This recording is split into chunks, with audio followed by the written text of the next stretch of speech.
नमस्कार दोस्तों, आज की वीडियो में हम बात करेंगे एलसीएम और एचसीएफ के बारे में, यानी लासा और मासा क्या होता है। तो लासा और मासा ये हमें दो या दो से अधिक संख्याएं जब दी होती हैं, दो या दो से अधिक होनी चाहिए। जब दो या दो से अधिक संख्याएं होती हैं तो हमें उनका लासा और मासा कैसे निकाला जाता है, उससे संबंधित क्या क्या जो है तथ्य हैं, प्रश्नों को कैसे हल करते हैं, ये सब कुछ आपको इस वीडियो में पता चलेगा। तो सबसे पहले शुरू करते हैं कि लासा और मासा होता क्या है। तो इस पर बात करें इसलिए इससे पहले हम बात करते हैं गुणनखंड की। तो देखते हैं गुणनखंड क्या होते हैं। तो गुणनखंड की जब बात करते हैं तो गुणनखंड हमारे लिए बहुत ही महत्वपूर्ण है। ये लासा और मासा को निकालने में और उनसे संबंधित प्रश्नों को हल करने में हमारी काफ़ी मदद करते हैं। तो गुणनखंड क्या होते हैं? गुणनखंड वो होते हैं कि जब कोई संख्या होती है उस संख्या को हम ऐसे टुकड़ों में तोड़ते हैं जिनको आपस में गुणा करने से हमें फिर से वही संख्या प्राप्त होती है, तो उसे हम गुणनखंड कहते हैं। उदाहरण के तौर पे हम देखते हैं, जैसे हम एक संख्या लेते हैं 12, ठीक है। तो इस 12 को हम किन टुकड़ों में तोड़ सकते हैं? तो इसको हम 6 और 2 के रूप में तोड़ सकते हैं। 6 यानी 6 की बार 2 से गुणा करेंगे तो हमें क्या मिलेगा? 12 ही मिलेगा। अब फिर से देखिए, अगर हम 6 को तोड़ना चाहें तो 6 को जब तोड़ेंगे तो ये हो जाएगा 2 × 3, यानी कि 2 से 3 की गुणा करेंगे तो हमें 6 मिलेगा। और 2 को तो फिर से हम तोड़ नहीं सकते, यानी 2 जो है 1 से गुणा करने पे फिर से 2 ही मिलेगा। तो वो चीज़ हम नहीं कंसीडर कर रहे हैं, हम यहाँ केवल मिनिमम 2 तक ही ले जा रहे हैं। तो यहाँ पे देखेंगे 2, तो इसके गुणनखंड क्या हो गए? इसके गुणनखंड 6 और 2 भी हो सकते हैं, 2, 3 और 2 भी हो सकते हैं, ठीक है। तो अब इसमें एक चीज़ आती है, एक होते हैं अभाज्य गुणनखंड। अभाज्य गुणनखंड का मतलब होता है कि ऐसे गुणनखंड जिनको फिर से हम गुणनखंड में नहीं बांट सकते, वो अभाज्य गुणनखंड कहलाते हैं। जैसे 6 था, 6 अभाज्य गुणनखंड नहीं है। क्यों? क्योंकि इसको हम दोबारा से गुणनखंडों में बांट सकते हैं, 2 और 3, लेकिन 2 और ये 3 ये क्या है? ये अभाज्य गुणनखंड है। क्यों? क्योंकि इनको वापस से हम फर्दर गुणनखंडों में नहीं तोड़ सकते हैं। तो ये हमारे यहाँ पे अभाज्य गुणनखंड कौन से हैं? एक तो ये हो गए 2, 3 और एक ये 2। तो यानी 12 को हम अभाज्य गुणनखंडों के रूप में क्या लिख सकते हैं? हम लिख सकते हैं 2 × 2 × 3। ये इसके क्या हो गए? अभाज्य गुणनखंड हो गए। अभाज्य गुणनखंडों की सहायता से ही हम क्या करेंगे? लासा और मासा को निकालना सीखेंगे। तो चलिए बात करते हैं अब लासा की। लासा क्या होता है? लासा जब हमारे पास 2 या 2 से अधिक संख्याएं होती हैं और हम एक ऐसी संख्या निकालते हैं जो उन दोनों संख्याओं से पूरी तरीके से विभाजित हो जाती है। ऐसी तो बहुत सारी संख्याएं होंगी, जैसे उदाहरण के तौर पे देखते हैं, जैसे कि 3 और 4 हमारे पास ये 2 संख्याएं हैं। इन 2 संख्याओं से ऐसी संख्या हमें खोजनी है जो 3 से भी विभाजित हो जाए और 4 से भी विभाजित हो जाए। तो ऐसी देखिए कौन कौन सी संख्या हो सकती हैं, ठीक है। तो 3 चौके 12, 12 भी हो जाएगा, ठीक है। और क्या हो जाएगा? और हो जाएगा ये 24 भी हो जाएगा, ठीक है, 48 भी हो जाएगा। तो ये ऐसी संख्याएं हैं जो मतलब 3 से भी विभाजित होंगी और 4 से भी होंगी। तो हमें करना क्या है? हमें यहाँ पे देखना है लासा। लासा में क्या होता है? लघुत्तम समापवर्त, यानी कि लघुत्तम मतलब लीस्ट, कम, सबसे छोटा, ठीक है। तो यहाँ पे सबसे छोटी संख्या कौन सी मिल रही है हमें? सबसे छोटी संख्या ये 12 मिल रही है। तो इस 12 को हम क्या करेंगे? इस 12 को कंसीडर करेंगे, बाकी को छोड़ देंगे। ये भी संख्याएं होंगी लेकिन ये लासा नहीं होंगी, ठीक है, ये मल्टीप्लायर होंगी, ये उसकी गुणज होंगी। लेकिन जो हमारा लासा है वो क्या होगा? वो 12 ही होगा। तो इस प्रकार हम देखेंगे 3 और 4 का लासा क्या है? वो 12 ही है। अब देखते हैं मासा क्या होता है। तो मासा मतलब महत्तम समापवर्तक, यानी हाईएस्ट कॉमन फैक्टर। तो इसमें क्या होता है? इसमें हम 2 संख्याएं होती हैं, उन संख्याओं से ऐसी संख्या निकालते हैं जो दी गई संख्याओं को क्या करता है? विभाजित कर दे। जैसे यहाँ पे देखिए, मान लिया कि हम ले लेते हैं, एक लेते हैं 12 और एक लेते हैं 18, ठीक है। तो 12 और 18 में हमें ऐसी संख्या देखनी है, ठीक है, जो 12 को भी विभाजित करे और 18 को भी विभाजित कर दे। तो उदाहरण के तौर पे देखिए किससे किससे कट जाएगा। अब 12 देखिए किससे कटेगा? ये 2 से भी विभाजित हो जाएगा, 3 से भी होगा, 4 से भी होगा, ठीक है, और 6 से भी होगा। इतनी संख्याओं से हो जाएगा और खुद 12 से भी होगा। 18 को देखते हैं, 18 किससे किससे होगा? 18 2 से होगा, 3 से होगा, 9 से होगा, 6 से होगा और किससे होगा? और खुद 18 से होगा, तो इतनी संख्याओं से होगा। तो अब इसमें हमें निकालना क्या है, हमें निकालना है महत्तम यानी कि हाईएस्ट कॉमन फैक्टर। तो ऐसा फैक्टर, ऐसा गुणनखंड जो दोनों में हो, ठीक है, वो हमें निकालना है और उसका मान क्या हो, हाईएस्ट हो। जैसे लीस्ट, जैसे यहाँ पे 2 है, यहाँ भी 2 है, तो ये तो छोटा हो गया। 3 भी है, यहाँ भी 3 है, तो ये भी छोटा हो गया। हमें हाईएस्ट निकालना है। तो हाईएस्ट के रूप में हमें कौन सा मिलेगा हाईएस्ट के रूप में हमें ये 6 मिल रहा है, ठीक है। तो ये 6 क्या हो जाएगा, 6 इसका 6 इसका मासा हो जाएगा।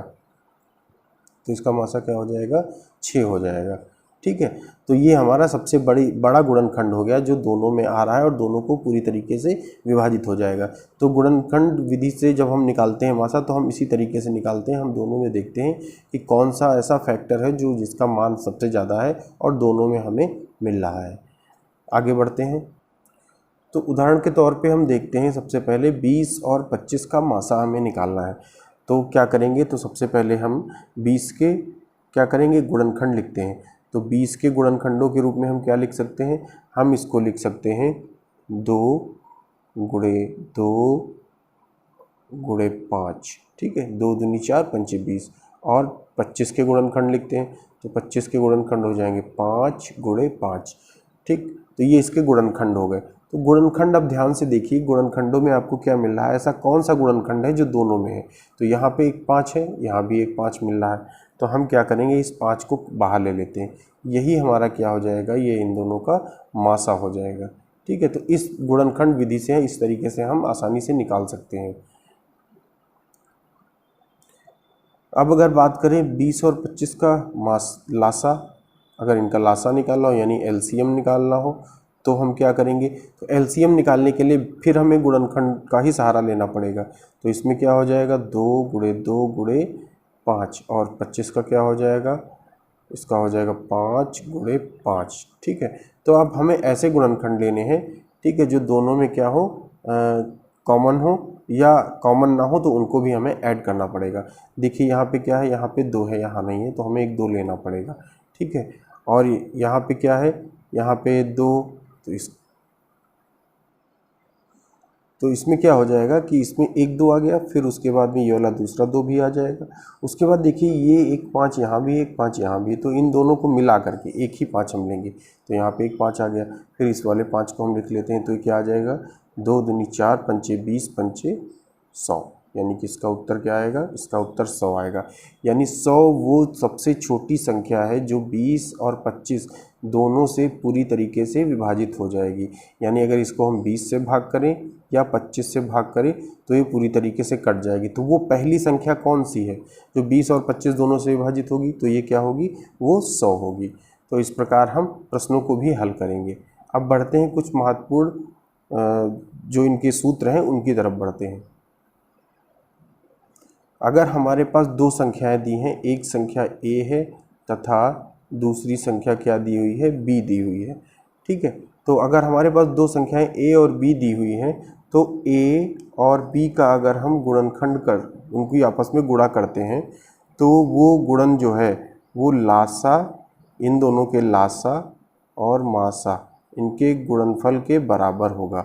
ये बहुत ही महत्वपूर्ण सूत्र है, प्रश्नों में कई बार आता है और इसकी सहायता से हम कई और भी प्रश्नों को हल कर सकते हैं। तो इसमें क्या होता है, इसमें 2 संख्याओं का गुणनफल लासा और मासा के गुणनफल के बराबर होता है। अगला है कि अगर हमारे पास 2 संख्याएं a और b हैं, यदि उनका अनुपात a और b के अनुपात में है, 2 संख्याएं ऐसी हैं, संख्याएं नहीं, ये a और b के अनुपात में है, ठीक है। तो ये अनुपात है, तो इनका अनुपात जो इनका नियतांक है मान लेते हैं वो k आता है। तो ये जो k होगा ये क्या होगा, ये इनका मासा होगा, इनका मासा क्या होगा, k होगा, ठीक है। तो इनका मासा जब k होगा तो अगर हमें लासा निकालना हो तो लासा क्या होगा, लासा हो जाएगा a गुणे b गुणे k, ये इसका क्या हो जाएगा, ये लासा हो जाएगा। तो इस प्रकार हम आसानी से निकाल सकते हैं। यानी 2 संख्याएं अगर उनका अनुपात हमें a b के रूप में दिया गया है, ठीक है। तो अब यहाँ से एक चीज़ को समझना ये है कि अगर एक संख्या को हम a मानेंगे तो दूसरी संख्या हमारी क्या हो जाएगी, b k हो जाएगी, ठीक है। ये इससे मल्टीप्लाई हो जाएगा। तो एक अगर a है तो दूसरी क्या हो जाएगी, वो b k हो जाएगी। तो यहाँ से क्या हो जाएगा, मासा क्या होगा वो k होगा, लासा क्या होगा a b और k का गुणनफल हो जाएगा। तो इस प्रकार हम यहाँ पे ये लासा और मासा निकाल सकते हैं। अब बात करते हैं, अगर हमें भिन्न दी हुई है, कोई भी भिन्न संख्या दी हुई है, ठीक है, p बटा q के रूप में लिखा हुआ है और पूछा जा रहा है कि ये जो है इनका लासा और मासा कैसे निकाला जाएगा। उदाहरण के तौर पे मान लेते हैं कि एक दिया है p बटे q और एक दिया है a बटे b।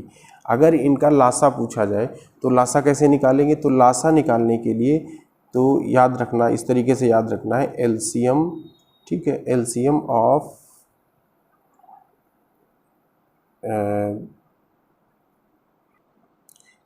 ऑफ फ्रैक्शंस, ठीक है, एलसीएम ऑफ फ्रैक्शंस।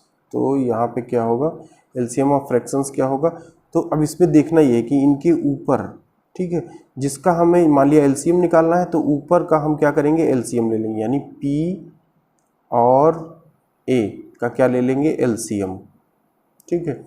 और उसके बाद क्या करेंगे, उसके बाद हमें q और b, यानी कि q और b, इनका हम क्या निकालेंगे, HCF, यानी कि मासा निकालेंगे।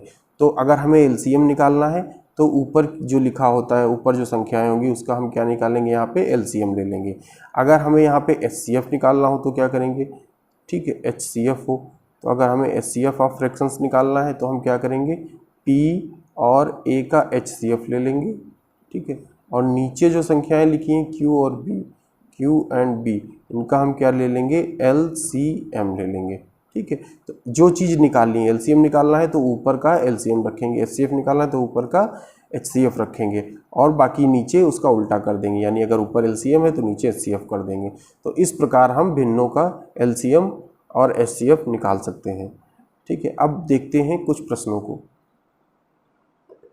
यहाँ हमारे पास 3 भिन्न संख्याएं दी हैं, एक है 2/3, दूसरी है 4/9 और है 5/6। तो हमें क्या करना है कि इनका लासा निकालना है। लासा निकालने के लिए हमने क्या बताया था, जो तरीका होता है उसके लिए हम क्या करते हैं कि ऊपर की जो संख्याएं होती हैं, यानी अंश जो होते हैं, अंशों का क्या ले लेते हैं हम, अंशों का जो चीज़ निकालनी हो वही निकालते हैं, यानी लासा। तो अंशों का लासा निकालेंगे और नीचे हरों का क्या कर लेंगे, हरों का, यानी नीचे की जो संख्याएं हैं उनका हम क्या कर देंगे, मासा निकाल देंगे और उनको आपस में बटे के रूप में लिख लेंगे। ये हमारा क्या हो जाएगा, इन भिन्नों का लासा हो जाएगा। तो चलिए इसको करते हैं। तो यहाँ पे देखिए हमें अंशों का लासा निकालना है, यानी 2, 4 और 5 का। तो 2, 4, 5 का लासा क्या हो जाएगा, इनका लासा हो जाएगा, ठीक, इनका लासा हो जाएगा 4 पंचे 20, यानी कि 20 होगा, ठीक है। और फिर उसके बाद हमें निकालना है हरों का मासा। तो 3, 9 और 6, इनका क्या निकालना है, हमें मासा निकालना है। तो इनका मासा देखिए क्या हो जाएगा, इनका मासा हो जाएगा 3, क्योंकि 3 ऐसी संख्या है जो 9 को भी काटती है और 6 को भी काटती है और खुद से विभाजित हो जाती है। तो ये क्या हो जाएगा, ये 3 हो जाएगा।